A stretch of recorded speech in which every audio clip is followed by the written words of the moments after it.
Hello friends, welcome back சித்தர்வாக் channel நண்பர்களே.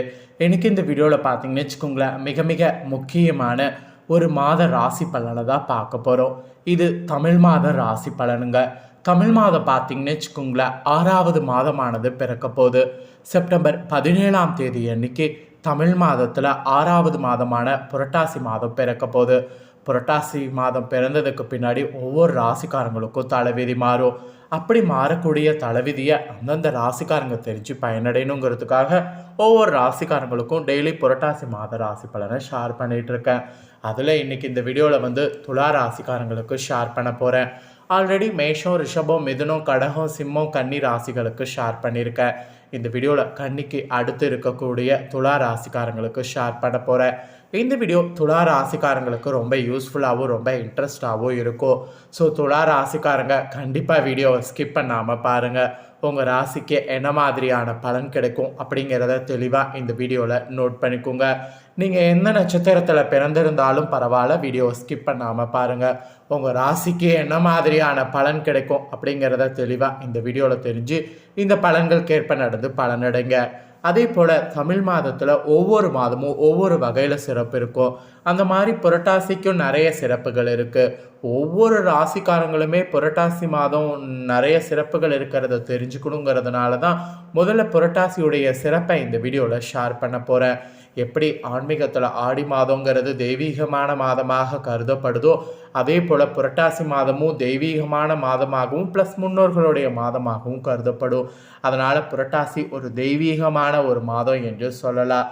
இந்த புரட்டாசி பிறக்கக்கூடிய முதல் நாள் அன்னைக்கு இப்போ நான் சொல்லக்கூடிய இந்த கதையை நீங்கள் தெரிஞ்சுக்கிறது ரொம்ப ரொம்ப நல்ல விஷயம். அது ஏன், என்ன காரணம் அப்படிங்கிறத நான் உங்களுக்கு இந்த வீடியோவில் சொல்கிறேன். ஸோ புரட்டாசி மாதத்துடைய முதல் நாள் இந்த கதையை படித்தா நீங்கள் செய்த பாவங்கள் அத்தனையும் நீங்கி உங்களுக்கு மோட்சம் கிடைப்பது உறுதி. அதனால் இந்த கதையை இந்த வீடியோவில் தெரிஞ்சுக்குங்க.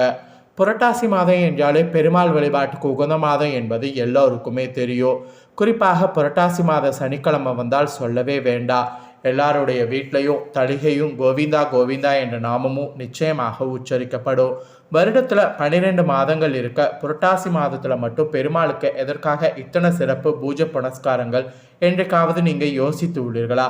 இதற்கான வரலாற்று ரீதியான ஒரு கதையை தான் இந்த வீடியோவில் சொல்ல போகிறேன். அதை தான் புரட்டாசியுடைய முதல் நாள் நீங்கள் கேட்க வேண்டும்.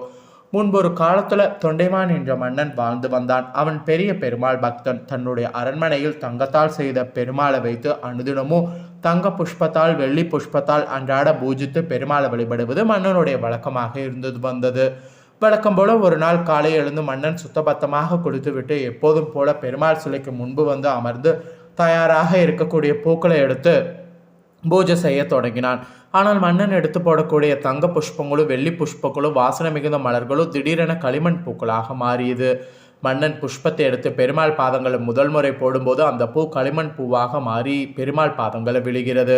2வது முறை சோதித்து பார்க்கிறான். 2வது முறையும் தங்க வெள்ளி பூக்கள் களிமண் பூக்களாகவே மாறுகிறது. மன்னனுக்கு ஒரே குழப்பம். சரி, என்ன செய்வது? ஆரம்பித்த பூஜை நிறைவு செய்ய வேண்டும் அல்லவா? பூஜை அரைகுற மனதோடு நிறைவு செய்கிறான்.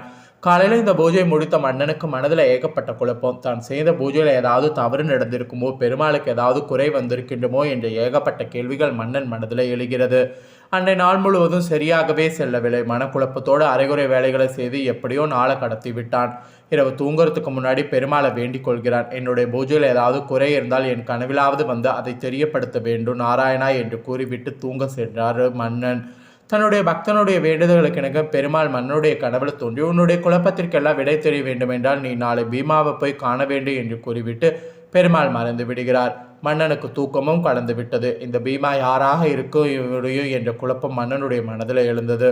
மறுநாள் அதிகாலை வேளையிலே எழுந்த மன்னன் தன்னுடைய வேலையாட்களை அனுப்பி தன்னுடைய நாட்டில் பீமா யார் என்று விசாரிக்கிற சொல்லியிருக்கிறாரு. பீமா வாழக்கூடிய இடத்தையும் கண்டுபிடித்து விட்டார் மன்னன். இந்த பீமா என்பவன் வயது முதிர்ந்த ஒரு குயவன். குயவன் என்றால் மண்பானை செய்வர்கள் அல்லவா, அவர்களை தானே குயவன் என்று சொல்லுவாங்க. இந்த குயவனும் ஒரு பெருமாள் பக்தன் தான். ஆனால் இந்த குயவனால் வாசனை மிகுந்த பூக்களை கொண்டு பெருமாளுக்கு அர்ச்சனை செய்ய முடியாது. மனதார தினமும் பெருமாளை நினைத்து வழிபாடு செய்வது தான் குயவன். குயவனுடைய நோக்கமே பார்த்தீங்கன்னா பெருமாளுக்கு அனுதினமும் பூஜை செய்யணுங்கிறது தான். அவன்கிட்ட காசு இல்லாததுனால அவனுடைய மனதில் பக்தியோடு வழிபாடு செய்திருக்கிறான். குயவனை தூரத்து நின்று பார்க்கிறார் மன்னன். அந்த குயவன் பானை செய்து கொண்டிருக்கும் போது கூட பானை செய்யும்போது கோவிந்தா கோவிந்தா என்ற நாமத்தை உச்சரித்து கொண்டே வேலை செய்து கொண்டிருக்கிறார். அந்த சமயம் பார்த்தா அவனுக்கு முன்னால் பெருமாள் காட்சி தராரு. பெருமாளை பார்த்தா அவனுக்கு என்ன செய்வதென்று தெரியவில்லை. தன் கையில் இருந்த களிமண்ணால் பூக்களை செய்து பெருமாள் பாதங்களை போட்டு பெருமாளை வணங்கினான் அந்த குயவன். மன்னனுக்கு ஒன்றுமே புரியவில்லை. கோவில் கட்டி தங்க பூக்களால் வெள்ளி பூக்களால் அர்ச்சனை செய்த என்னுடைய கண்ணுக்கு பெருமாள் தரிசனம் கொடுக்கவில்லை. ஆனால் சாதாரண குயவன் இவனுடைய பக்திக்கு பெருமாள் காட்சி தருகிறார் என்றால் அந்த குயவனுடைய பக்தியில் எவ்வளவு உன்னதம் இருக்க வேண்டும் என்று நினைத்து பெருமிதம் அடைகிறார் மன்னன். அந்த மன்னனுக்கு அப்போதுதான் புரிந்தது, பக்தி என்பது நாம் இறைவனுக்கு கொடுக்கக்கூடிய பொருட்கள் அல்ல, நம்மளுடைய சுயநலம் இல்லாத உண்மையான மனதும் சுயநலம் இல்லாத வேண்டுதலுமே உண்மையான பக்திக்கான எடுத்துக்காட்டு என்பதை மன்னன் மனதார உணர்ந்து விட்டான். இப்போது உங்களுக்கு புரிகிறதா? இறை வழிபாட்டுக்கு உண்மையான மனது தான் பார்த்தீங்கன்னு வச்சுக்கோங்களேன் முக்கியம். ஜாதி, மதம், இனம், பணம், காசு இவைகளை பார்த்து என்றுமே இறைவன் அருளாசி கொடுப்பது கிடையாது. இந்த கதையை உணர்த்தக்கூடிய வகையில் இன்று திருப்பதியில் மண்பாண்டங்களால் சில நெய்வேத்தியங்கள் பிரத்யோகமாக வைத்து பெருமாளுக்கு படைத்து வருகிறார்கள். ஸோ இது குறிப்பிடத்தக்க ஒரு விஷயம். பெருமாள் தரிசனத்தை பெற்ற குயவனுக்கு அன்றைய தினமே பார்த்தீங்கன்னு வச்சுக்கோங்களேன் மோட்சமானது கிடைத்தது.